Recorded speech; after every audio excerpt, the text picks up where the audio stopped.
Let's give it up to him. That was a great submission from our panelists. Now, Mr. Adu made mention of something, that it's not only about the renewal of our minds, but it's also about voicing out on some of these matters we see in our communities. And so this quickly brings me back to our theme for this program, My Manifesto. My Manifesto. My voice matters, but my action makes a difference. My Manifesto. My voice matters, but my action makes a difference. Indeed, our actions make the difference. In as much as we are voicing out, it is the action we put in that would bring the true change in all that we want to see. Now, quickly, let's proceed.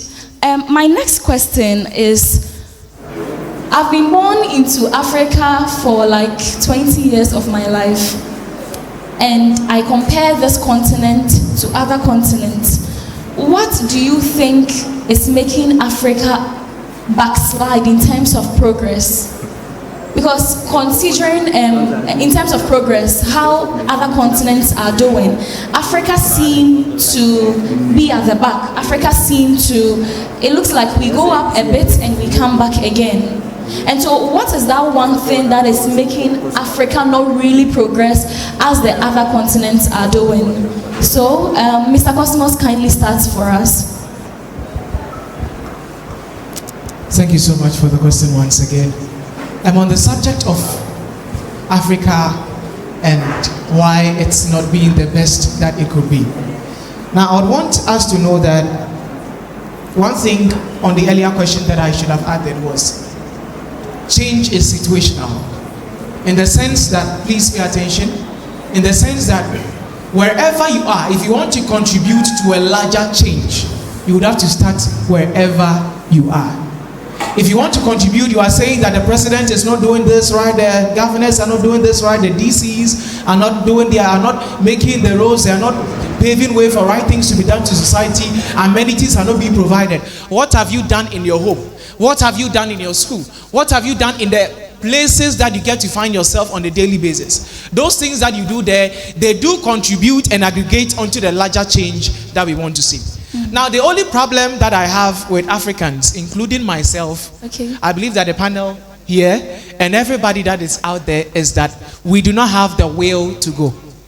The will. Now, we say the will to go. Say it after me, the will to go. The will to go. Now, when we talk about the will to go, we are talking about this. Now, you see that, do you know that all the people that have been through the SHS cycle, if you should ask the DCs and everybody in the positions today about the problems of Ghana, they know the causes and they know the solutions.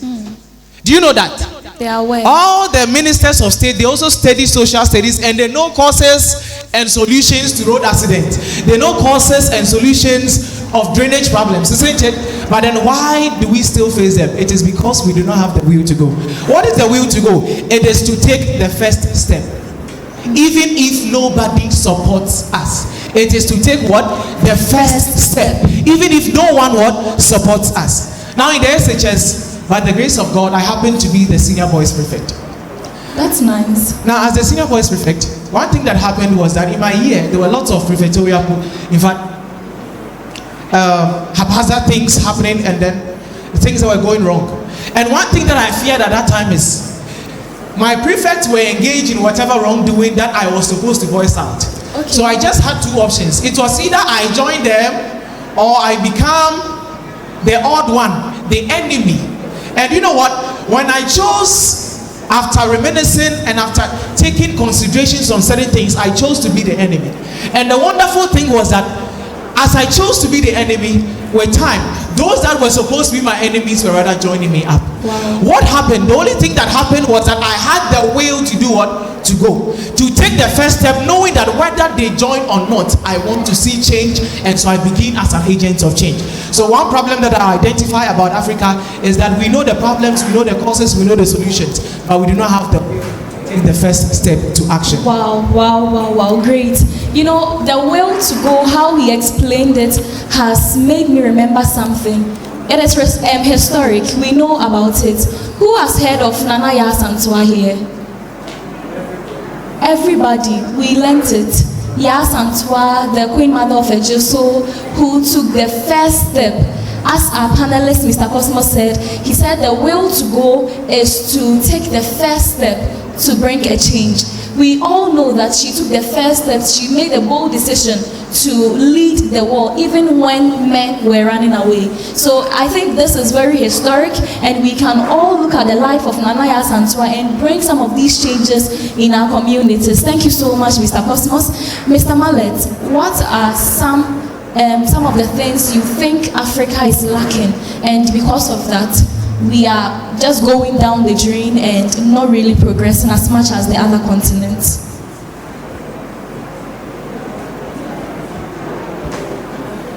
I hope you are here. So please, as they are speaking, kindly alert Nana Kwame with every question you would want to ask, and we would give you the opportunity. All right, please, thank you again for the opportunity, and then I think my panelists are doing a very great job here. I'm not good at memorizing a lot of things, so please come again with a question for me. Okay, so what do you think Africa is lacking in terms of progress? For me to sit here to talk about the progress of Africa in relation to other continents would be a very big problem for me, and maybe I would say in favor of myself. But then I would like us to look at progress in a certain light, or I'll try to define progress and look at what probably Africa may be lacking to this progress. We are still learning. I would like us to think about progress in terms of meeting the needs in our simple community, in our simple society. That is what I want us to look at progress to be. For instance, when we talk about progress in terms of Africa and other continents, most of the times we fail to look at certain basic things, but then we imagine so big things that we think it is impossible for. It's even not possible to see progress in Africa. Yeah. But then what I would like us to look at progress in this discourse is to look at progress as meeting the simple needs in our community. So what is progress, as he said? Meeting what? The simple needs in our communities. All right, so I'll try as much as possible to speak louder. I don't want to fill the whole place, sorry. Yeah, so meeting the simple needs in our community. When we were asked the question to tell us of problems that we face in our communities, we were talking about roads, we were talking about rubbish dumping, and then all of that. That is a good point. But you bear with me that it took the will for someone to go. It took one collaboration with one person in a community. It took one simple inspiration from someone somewhere in Asia or in America concerning these simple problems you are talking about that came together to take all of these problems away. If someone is with me, and who believes in that? I really believe all these things you're talking about. Maybe let me use technology because that is what we are all used to. We can talk about roads, we can talk about maybe AI and then all of that. But then when you have to talk much of these things, we don't see Africa in it. But the simple thing I want us to understand is that all of these things came into society or came into the world to solve a particular problem. And then who was there to do that? So that person that made that simple step to take away a particular problem has led to that progress we see in certain continents outside of Africa. And now to talk about Africa and probably what we may be lacking, to talk about the progress of Africa and not to talk about the diversity of Africa, for me is an error. If you are talking about the progress of Africa, into Africa be into Ghana be now one dream who say Africa any America you have missed it. Okay. We are one people, but then we have different identities, and then we have different ways of doing things. So we would say we are multicultural, we have diverse culture from America, from China. For instance, what differentiates an American or a Chinese or somebody from Korea or any other part in Asia to come amidst us, if the person is with the same color, one thing that would differentiate us is language, and I know you bear with me, yes. and how we do our things. If the person is the same color, you meet the person on the road, and you know, for us, what we are taught in the house is that when you meet anybody on the road, if you don't greet good morning, the next thing you say is marching. So if you say marching, you take 2-3 steps. Now one say yeah, then you turn and then you are asking yourself, did the person hear me greet, or probably the person does not understand. So these are some of the things we can really appreciate in our community: cultural diversity. And in looking at the progress of Africa, our cultural diversity is much more important. I would like us to look at why we may think Africa is not progressing. Because for me, Africa is taking simple steps. But then there is one little thing which is really tied to cultural identity that we are not identifying. I would like us to identify or look at this thing that I'm about to talk about. Just like, imagine a rock from space, a poisonous rock from space. It could be a good rock, but then we are imagining it's a poisonous rock from space, maybe a meteorite or something. So it's coming from space, and then it hits the land, and after hitting the land, it makes a hole in the land. The question now is, how long would it take the land in itself to heal of that poisonous rock or meteorite that has hit the land? How long would it take it? For me, I guess centuries. Come again. It would take like centuries to be able to heal. Okay, it's time. Cool, that's for you. But for me, I think when we are able to understand the nature of the material that has hit the surface of the earth, understand its consequence to the environment, and how we can turn these consequences. Maybe it may not necessarily take centuries as we may see it. Yeah. Maybe it may even take 10 years, maybe 5 years, maybe 2 years, maybe a year to deal with that single problem, depending on how the people around the space can develop themselves to understand that problem that they have. And this thing that I'm talking about is what we call colonization. I know we've dealt so much in social studies. When the reason why I'm bringing this into the progress of Africa is that when we don't understand this, all we would say about Africa from time to time is that Africa will never progress.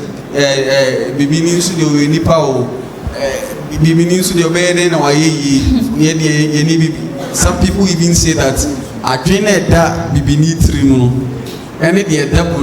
some people believe it is different. That is their view. But then for what I want us to know is that when we had an encounter with the Europeans about 500 years ago, the earliest encounter with the Europeans was 1471. And when we met with them, I know we all appreciate we had our own ways of doing stuff. Yeah. That is the first point to think about progress. If you are only thinking about progress as in being in Ferrari, being in a Bugatti, flying private jets from here and then there, that is what you see progress to be, then I don't see how we would imagine Africa to be. That does not mean that Africa does not have the potential to do that. But then, what are the means of meeting the needs of people in the society of Africa? Africa had that already. But then when we had an encounter with the Europeans, there was a new perspective as to how we see the world and how we meet our own needs. Please, do you understand that? And because of the difference in culture, it will take us a number of time to reimagine our own culture and reimagine our own self. Because imagining the culture, the new culture that has come into the African culture is what I use the meteorites to be. So I was like, let's imagine it's poisonous, but it cannot also be poisonous. So poisonous or not poisonous at a point in time. Because most of the time, you say globalization or the ways of the Westerners is not good, it's bad, and then all of that. But then many of the things we are really doing now, we have collaborated with some of their cultures, or we have adapted some of their cultures, and then we are using them. So to cut it short and not to go a long way bothering you with all of that, I think what we are lacking is that Africa has failed to reimagine itself and how to deal with its own problem. Thank you. Thank you so much. Let's give it up for him for this great submission. Now, Mr. Adu, we would want to know something on matters of social change. How do we collate with other people and work with others to bring some of these changes? Okay, so let me first give a little on the earlier topic. Okay. Africa cannot actually progress as we all expect if we do not renew our mindset. Now, my economic student, how many sectors do we have within an economy? My economic student, how many sectors do we have in an economy? Hey. Our economic students here. Economic students, how many sectors do we have? What? 3. And they are primary sector. And the last one is what? Good. So we are not experiencing progress in these 3 sectors. And that is why we have not progressed as a continent. Okay. Now, take the primary sector for instance. We are lucky to have a very rich land. What are we doing with our lands? What are we doing with our forests? What are we doing with our resources? The secondary sector. Are we able to convert these raw materials into usable goods? You see, these are some of the areas that we need to look at. And the service sector. We don't have the right attitude to provide the right services. The units within an economy, that is the individuals within the country, the firms, and then the government are not doing what is expected of them. Bad leadership, right? Corruption here and there. And that all starts with you, the individual. So, as I said earlier, we need to renew our mindset and approach these sectors with the kind of attitude that they deserve. Right. Now, Kusa, to your major question, how do we build coalitions? Okay, there is a question. A contribution, okay.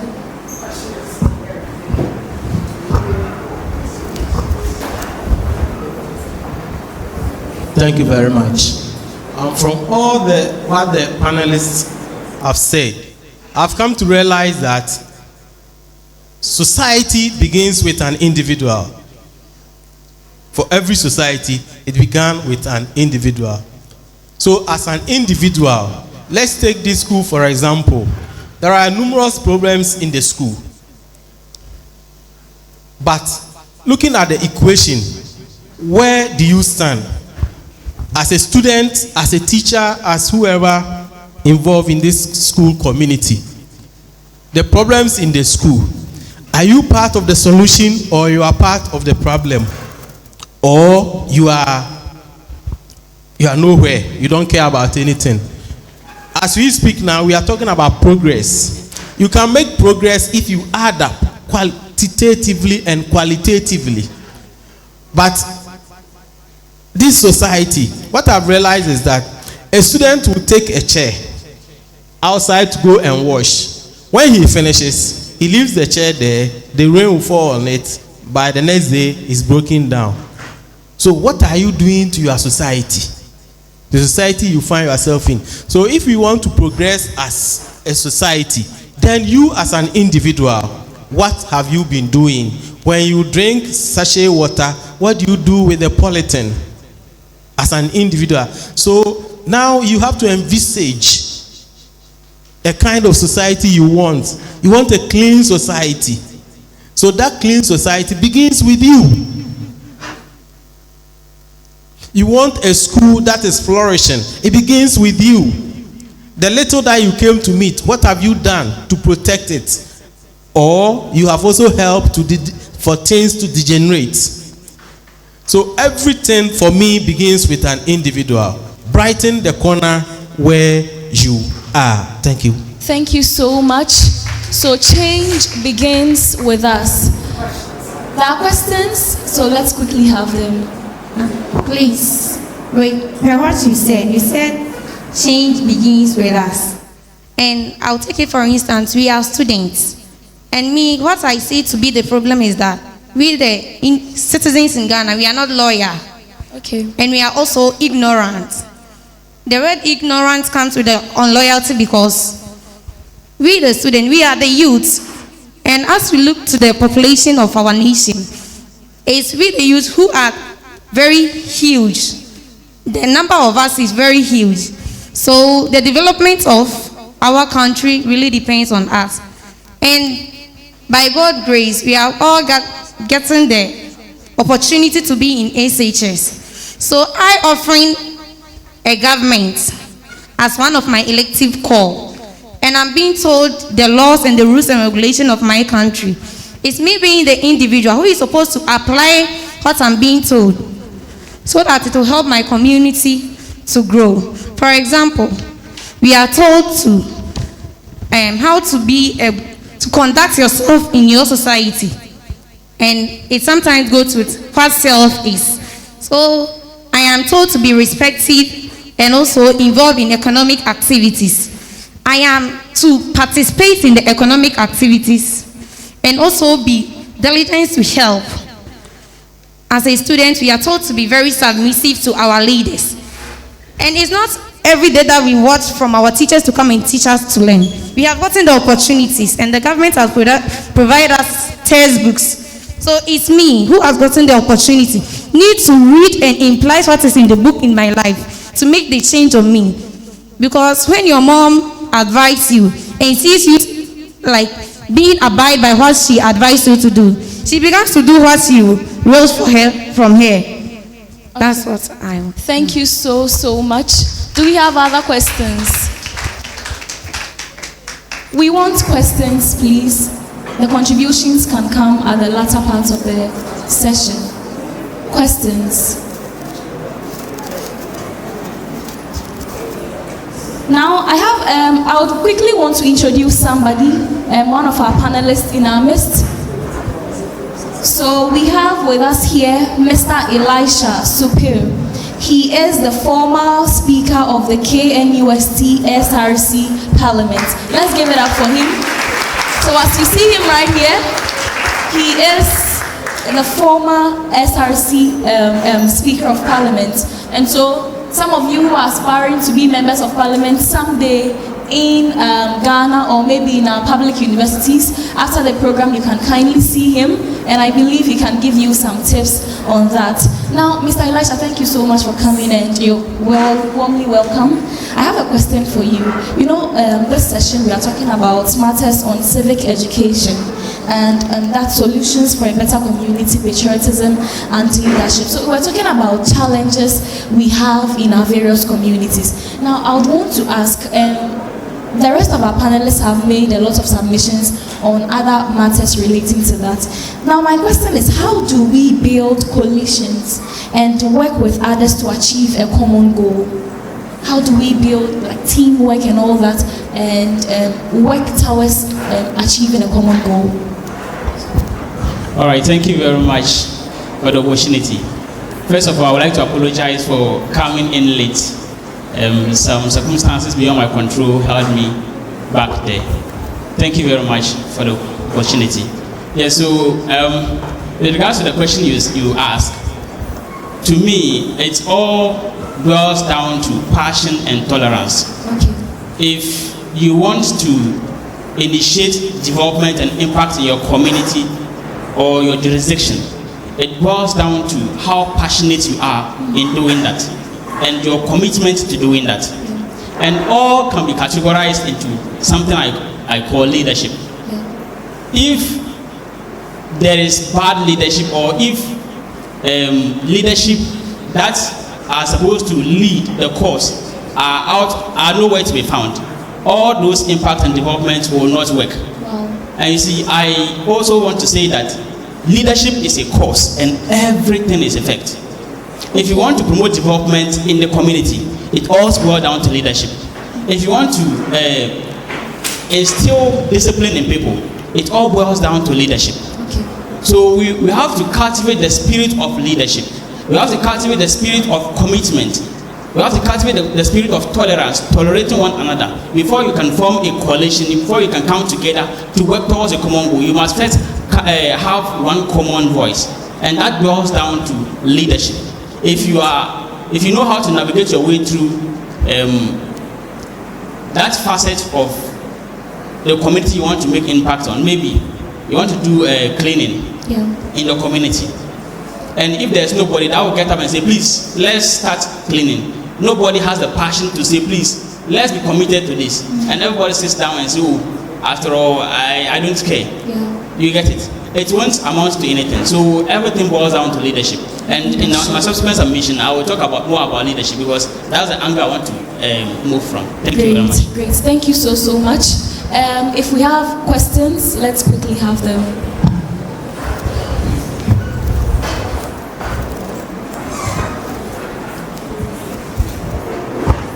You kindly mention your name and you proceed with your question.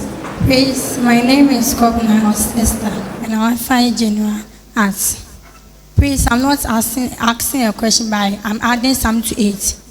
As we are saying, challenges we are facing in our areas or our country. Someone say that mining, and in mining, but we have a law there, so we can, the government can force them to obey the law. So when we come to my area, the same appear there. So when they see the policeman, they run for their life. So when government do it herself to bring a law, we can obey the law so that we can take great submission there. Let's give it up to her.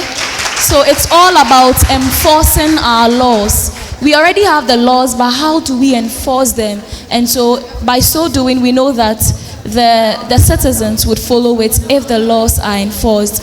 Please, we want questions. Please, questions. I'm a Siamebling. Okay.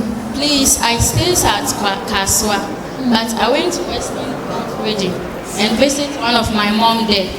She told me something. She told me that the Chinese, they are working at that particular area, but when the armies came for research, the Ghanaians will hide the Chinese in their room.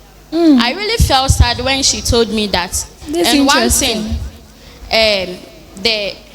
I don't know why when the foreigners, when they came to engage in galamsey here, they would send them back to their country to be done in that way. That's my opinion.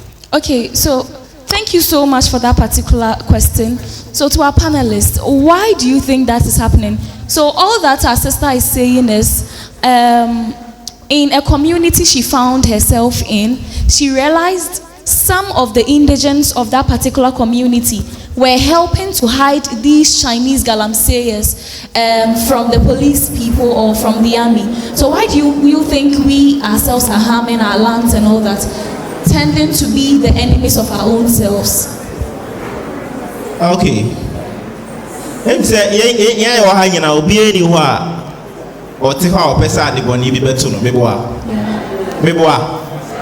Yes. The question is, why would even a person think of hiding someone who is causing havoc in our society? Let's take it from there. Yes, because of them. Come again? Money. Okay. What other points can we think of? Yes.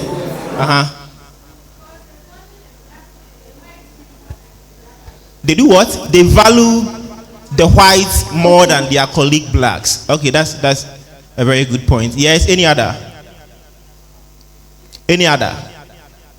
Okay, so one very point that I would want to add to what you guys said is the fact that they don't have something profitable doing. They don't what? Have something profitable doing. Now, without these Chinese guys, right, we don't have the right resources to go to the bushes and then mine. Into the machines are back. In the other I am warm, no moon to a canina be free. You know, my brother here spoke about leadership. In the Senka or mine, my Juma boom, a month for Juma the credit me called shift 2. We Juma we know Power, with me call before Frog Juma. Why had you and KBC? And Kayan Kassan and Kebe fight these Chinese people. So it all boils down to leadership. We have not instituted the right things in our communities. It is obia niti pimpim. Baby obia who say obenya bibi kakre free no. No ide no afa. Because China ni no go nya free no amenye so go be hide no. Go be hide no. Company see that. It's actually as a result of what he or she is getting from the Chinese guy. So we need to have skills, right? We need to do something for ourselves. You know, we the Ghanaians or we the Africans, we have this attitude that, you know, the government has to, you know, put something, you know, a structure there and then employ us to do something. We have forgotten that it all starts with us. You can start something small. You guys are students, right? Even in school, you can start something small. Learn a skill. What's up with? I don't know. What's the latest dancing trend? Yes, well, I think I've heard something like super something. Super what? Super what? That's what you've been doing on your social media platform. More than 2 and more sana we say. Oh, you're not free in Atino. So why don't you use that time to learn a skill, so that you can be employable in the future? So be an employee where you can even employ yourself. Thank you. So it all comes back to you building yourself and then getting the right things done. Thank you so much, Mr. Edu. Now, we've been hearing here and there about leadership and all that. Even throughout your submissions, one word that seemed to persist throughout is leadership. Now, Mr. Elisha, I would want to find out what are some effective ways to build good leadership in us? Or how do we develop our leadership skills? Okay, thank you very much. So I would like to start from this angle. I want us to know that leaders are made. Leaders are not born. Okay. Leaders are made and not born. I don't know if my other panelists have spoken about this before I came. Leaders are made and not born. All the leaders we can think about in this world, they went through the process. You can think about the United States President Donald Trump, Ghana's President John Dramani Mahama, the former President Kofi Annan, UN Secretary General, and all, even your headmaster. Yeah. He wasn't born with a microphone singing that he wants to be a leader, but he went through the process, and the process made him grow to becoming a leader. Are we together? So I will say that leadership starts with yourself. Leadership starts with self. Before you can make impact through leadership, you have to start making impact in yourself. Maybe you are a student and you wear uniform. For 1 whole week, you've not washed the uniform. That's not leadership. You wear your boxer shorts for 2 weeks, you've not washed it. That's not leadership. You go to your classroom and the class is dirty, and then you don't know who will make the class clean. That's not leadership. Leadership has to start from yourself. You build yourself, and then you start by making impact from others. And that's where you talk about discipline, you talk about integrity, you talk about the respect for others. All this has to begin with yourself. Ask yourself, are you the kind of student that Bosomtwe Oyoko Senior High School will be proud of? Are you the kind of student that your community will be proud of? All boils down to leadership, leading yourself.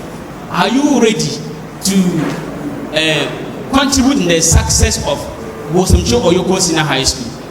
And all boils down to leadership. If you are able to lead yourself towards making impact, In fact, it will spread across. We call something the ripple effect. Yeah. When something starts within, it grows out of you and it spread across. Wow. And that's what I can say for now. Thank you very much. Thank you so much. And so I know that we all studied leadership under social studies. So I would quickly want to ask this question to all of us. If you know the answer, kindly put up your hand and give us the answer. What are some qualities of a good leader? Qualities of a good leader. I know we all studied this in SHS. Yes, and we are still studying it in SHS. So some qualities of a good leader. Some attributes of a good leader. Yeah.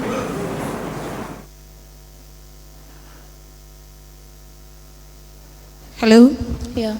Tolerance. Tolerance. Thank you so much. Any other qualities of a good leader? A good leader must live an exemplary life. Must live an exemplary life. Thank you so much. Qualities of a good leader. And I believe as we are mentioning some of these things, we would want to inculcate some of these in our lives, right? We are not just mentioning them by words of mouth. A good leader must be reasonable. Must be reasonable. I was a Jane day. Yeah. Having a vision or a goals. Having a vision or goals. Thank you so much. A good leader should be loyal. Should be loyal. Great. A good leader must be hardworking. Should be hardworking.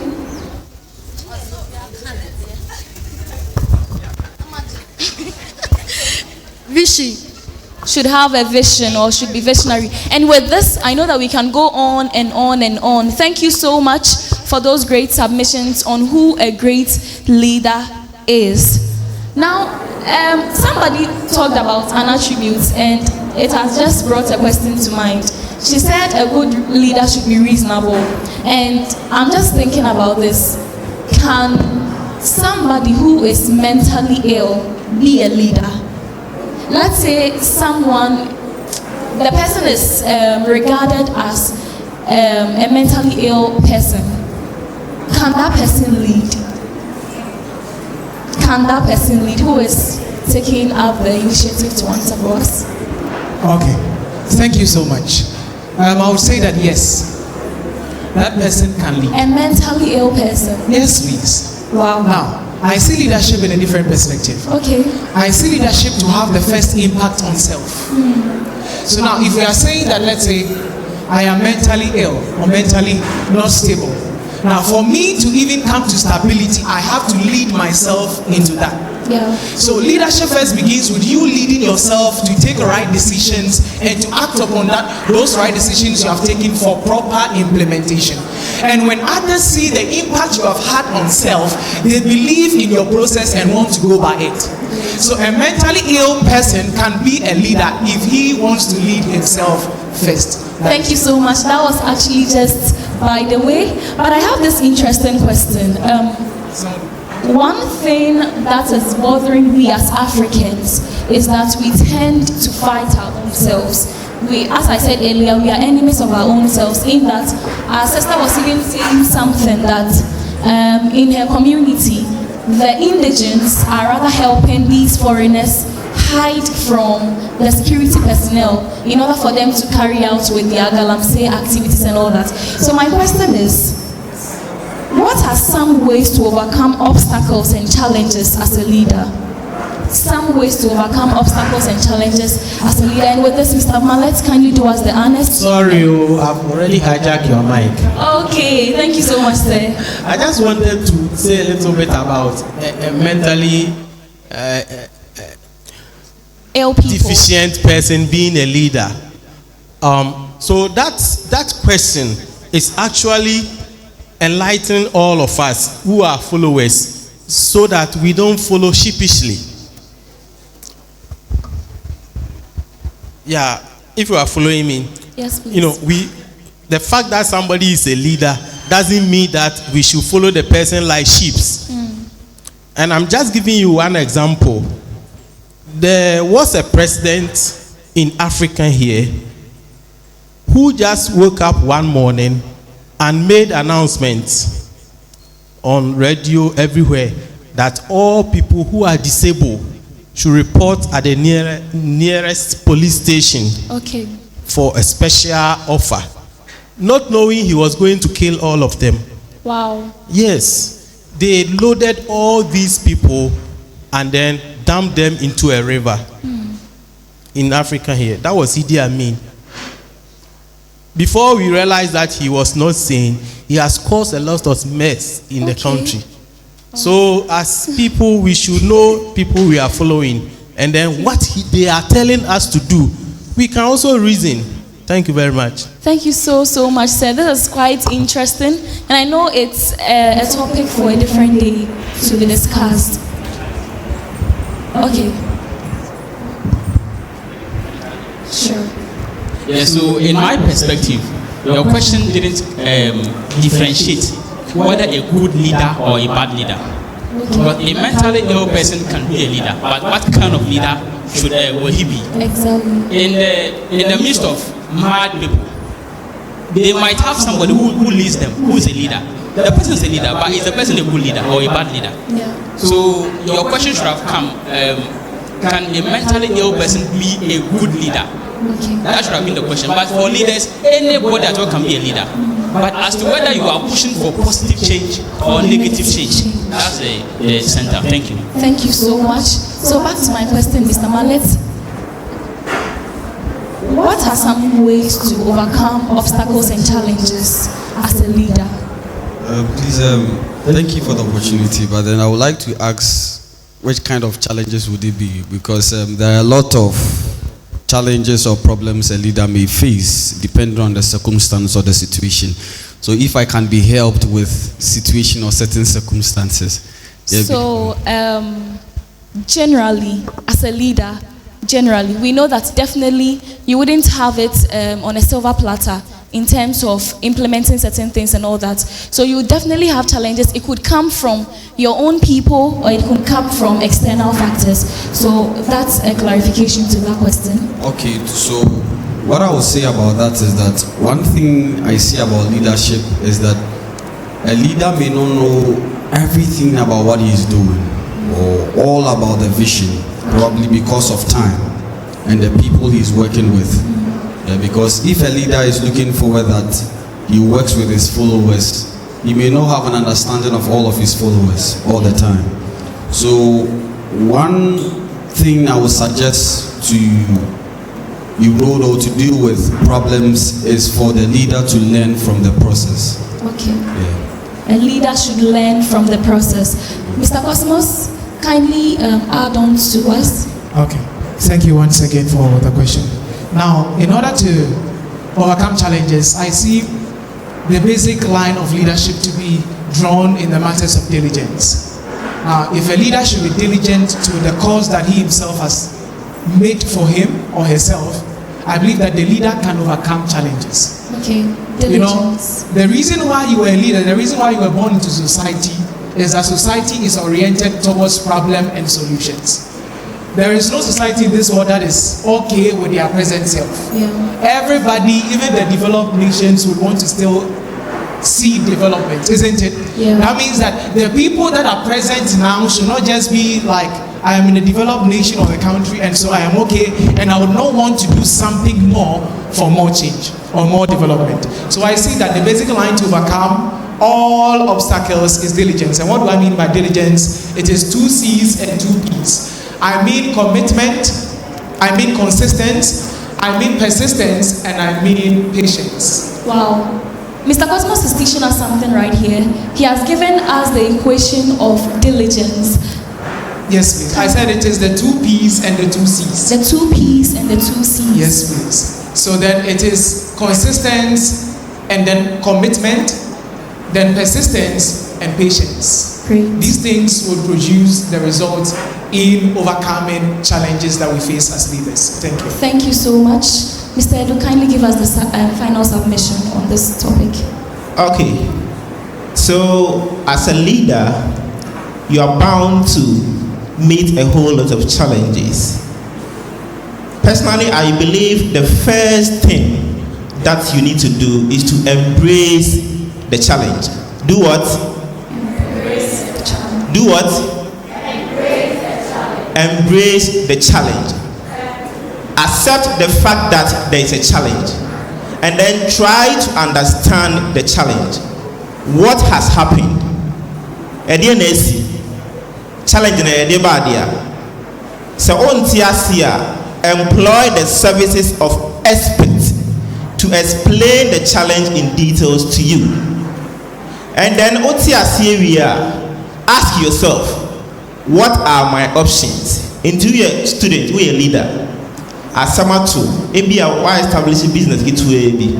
Nancy near Mankoye. Bisa won't say DNSC. Is it that you don't have a good customer service?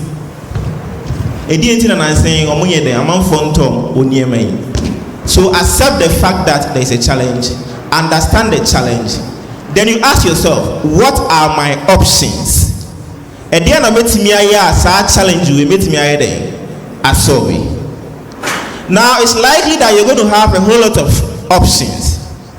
You need to analyze these options one by one.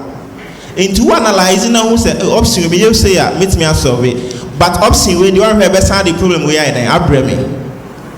So by doing this, you would definitely come up with this suitable option, the best option for that challenge. Then you ask yourself, how can I resolve this issue? Challenge you a better than my day, Messiah. Adiana me to a better than AFRI at all. You put this selected option into implementation. Thank you. Thank you so much, my panelists. My manifesto.